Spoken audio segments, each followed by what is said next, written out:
All right, after the initial 53-man roster shaped up yesterday, a new cornerback was claimed off waivers today. The practice squad is pretty much filled up, and Chiefs GM Brett Veach spoke on Chris Jones, Justin Ross, and much more. So let's talk about it. But first, how about those?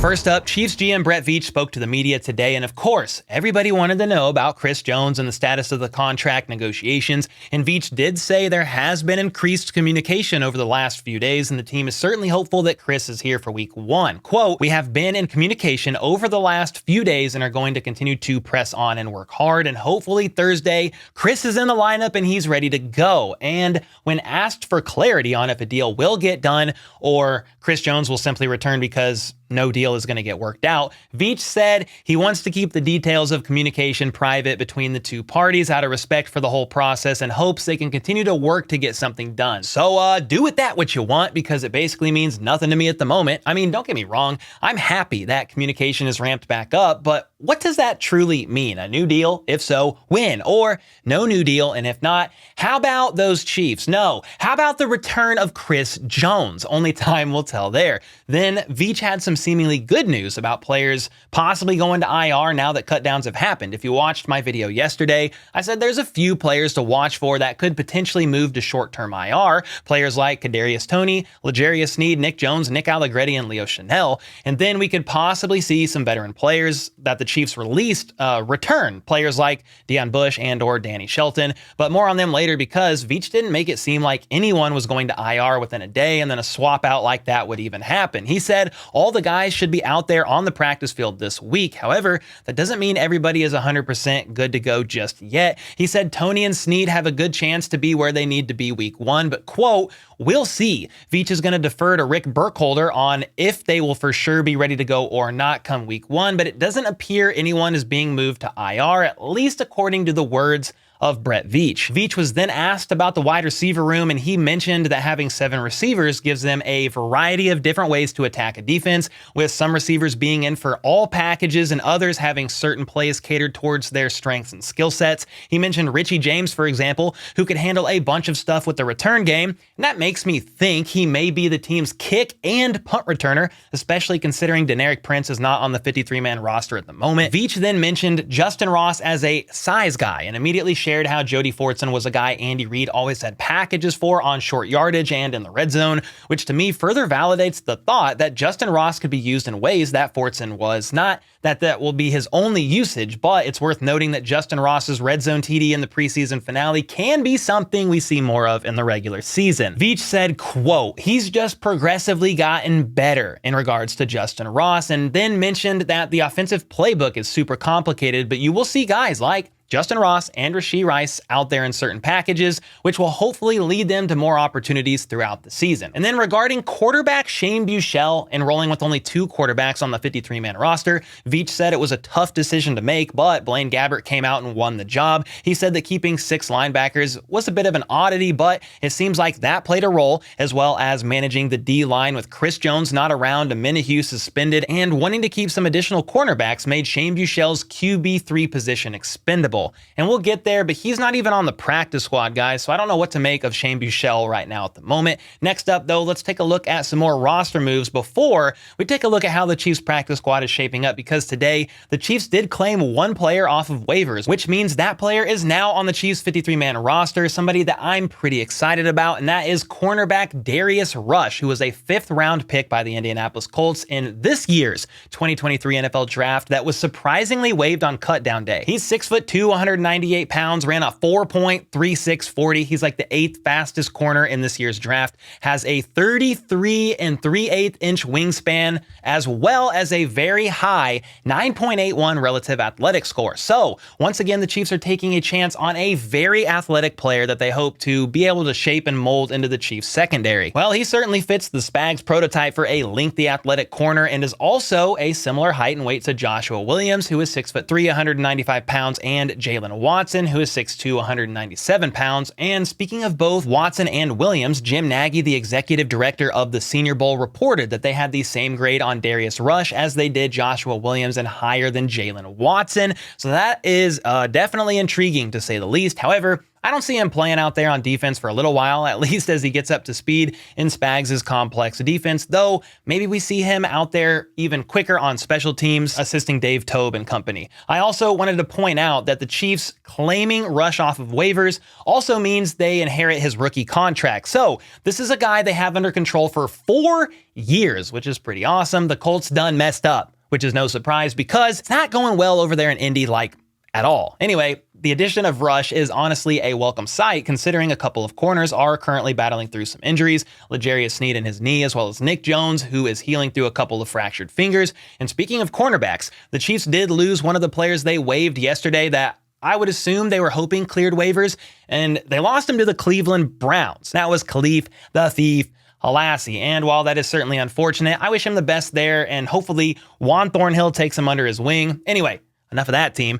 To make room for the newly snagged Darius Rush on the 53-man roster, the Chiefs released defensive tackle Matt Dickerson per the NFL transaction report, and that once again for now keeps the Chiefs at 53 players on the roster. And real quick, here's what the Chiefs 53-man roster currently looks like with the small amount of moves made today. The Chiefs have 2 quarterbacks, Patrick Mahomes and Blaine Gabbert, 3 running backs, Isaiah Pacheco, Jerick McKinnon, and Clyde Edwards-Helaire, 7 wide receivers, Marquez Valdez-Scantling, Kadarius Toney, Sky Moore, Richie James, Justin Ross, Justin Watson, and Rashee Rice, 3 tight ends, Travis Kelce, Noah Gray, and Blake Bell, 10 on the O-line, with the 5 starters being left tackle Donovan Smith, left guard Joe Thuney, center Creed Humphrey, right guard Trey Smith, and right tackle Juwan Taylor. Then the remaining 5 being Nick Allegretti, Prince Tega Wanogho, Lucas Niang, Mike Caliendo, and Wanye Morris. Then on the defensive side of the ball, they currently have 9 defensive linemen instead of 10, again with defensive tackle Matt Dickerson being released today, which makes it 4 defensive tackles at the moment: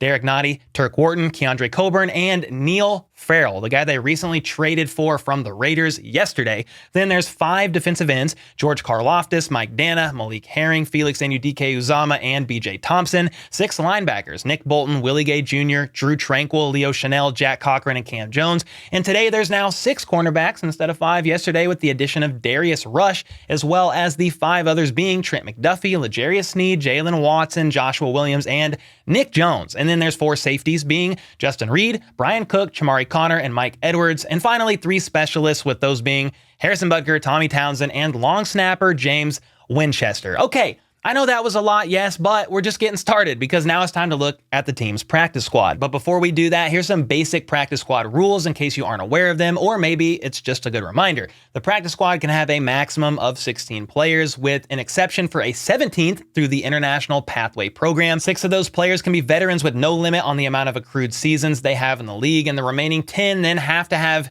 2 years or less of experience in the NFL. All 16 players count against the team's salary cap, and 4 players can be protected each week to prevent them from being poached by other teams. And there's definitely more to it than that, including the number of call-ups they can have and all that good stuff, but that's just a rough overview for now. And since we mentioned the International Pathway Program, the Chiefs did end up signing their international player from Nigeria, the offensive tackle Chukwuebuka Godric. They call him Jason. I don't know how they get Jason out of Chukwuebuka, but I'll take it. Anyway, they signed him to the practice squad, and again, since he's part of the International Player Pathway Program, he gets a practice squad roster exemption, which means the Chiefs will now have 17 spots to fill on their practice squad as long as he's a part of it. Now, here's what the rest of the practice squad looks like, starting with the offense. The players the Chiefs waived yesterday, cleared waivers, and re-signed to their practice squad were wide receiver Cornell Powell, tight end Matt Bushman, both running backs Deneric Prince and LaMichael Pirine, center Austin Ryder, offensive lineman Darian Kennard, and quarterback Chris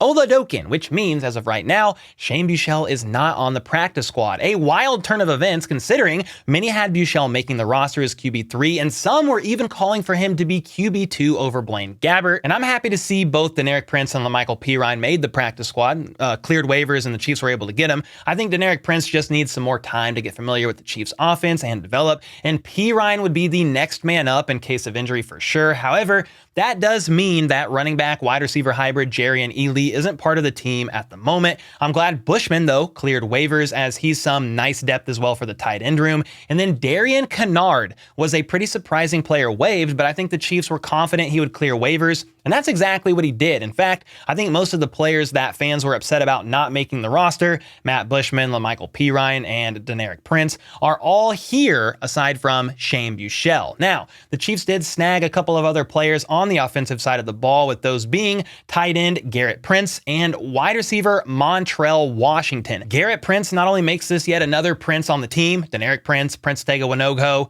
Garrett Prince, but is a Kansas native who had a career year his last year at UAB, racking up 699 yards and 10 touchdowns in 2021, and he led all FBS tight ends with an average of 19.5 yards per reception. He's 6'5", 240 pounds, and ran a sub 4.740. Quote, "Speed is everything in my game," says Garrett, and well, I'm excited to see that speed in a Chiefs uniform, maybe one day sooner rather than later. Anyway, he went undrafted in 2022 and was signed by the Jaguars to their practice squad, where he spent the entire season last year, and was recently waived by them as they trimmed down their roster to the 53. Next up is wide receiver Montrell Washington, a 5th-round selection by the Denver Broncos in the 2022 NFL Draft. He's a smaller-bodied guy at 5'10", 170 pounds, and started out the 2022 season as the Broncos return specialist, averaging just 8.5 yards per punt return and 18.9 yards per kick return. He didn't have much of a role in the offense either, and after fumbling 5 times in 2022, Washington was benched in the final 2 games of the season.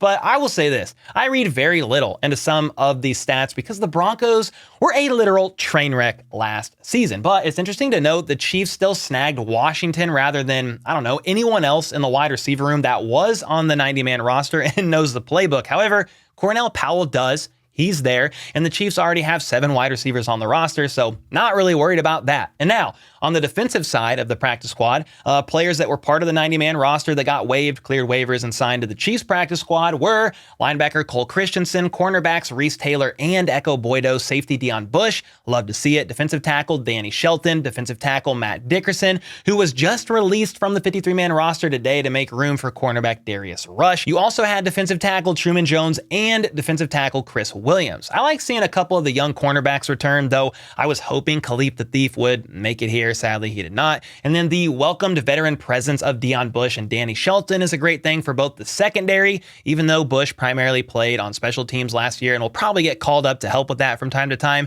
as well as the D-line for Danny Shelton. And then the new addition to the practice squad on the defensive side of the ball is cornerback Keith Taylor, a 6'3", 195-pound corner, sound familiar as far as height and weight goes, who was drafted by the Carolina Panthers in the 5th round of the 2021 NFL Draft, and last season, he played 35% of their snaps on defense, which was basically cornerback 4 based on the overall snap counts, which means he's another depth piece that brings along some experience with him, which you can never really have too much of. And with that, there's the practice squad at the moment, but if you did the math, you are actually going to count 19 players, and that's because the new additions of Garrett Prince, Keith Taylor, and Montrell Washington, they're all going to need to pass physicals and will more than likely sign later this week, which means a couple of players that are currently on the practice squad right now may not be staying there for very long, which is sadly a common theme at times for some of the players on the practice squad as the Chiefs and every other team in the NFL continue to shift things around to get ready for the season, as well as, injuries that are going to sadly take place throughout the season. And then last but not least, Matt Derrick of Chiefs Digest reported today that wide receiver Nico Remigio, linebacker Olakunle Fatukazi, and offensive guard Jerome Carvin all cleared waivers with injury designations, which means they revert to the reserve/injured list with the Chiefs and will be on IR this season unless the club reaches an injury settlement with them. So maybe Nico Remigio is an IR stash this season like Justin Ross was last year. I don't know, but one can hope. And with all that being said, it was a lot in this video, I know, but what are your thoughts on Veach's presser, including his comments about Chris Jones? Do you think Chris Jones is getting a deal done soon or nah? And either way, is he freaking returning, or what do you think? Let me know. And then how are you feeling about the 53-man roster as of right now, as well as the way the practice squad is shaping up and looking? Definitely let me know your thoughts in the comments down below. And until next time, let's go. Let's freaking go. How about those?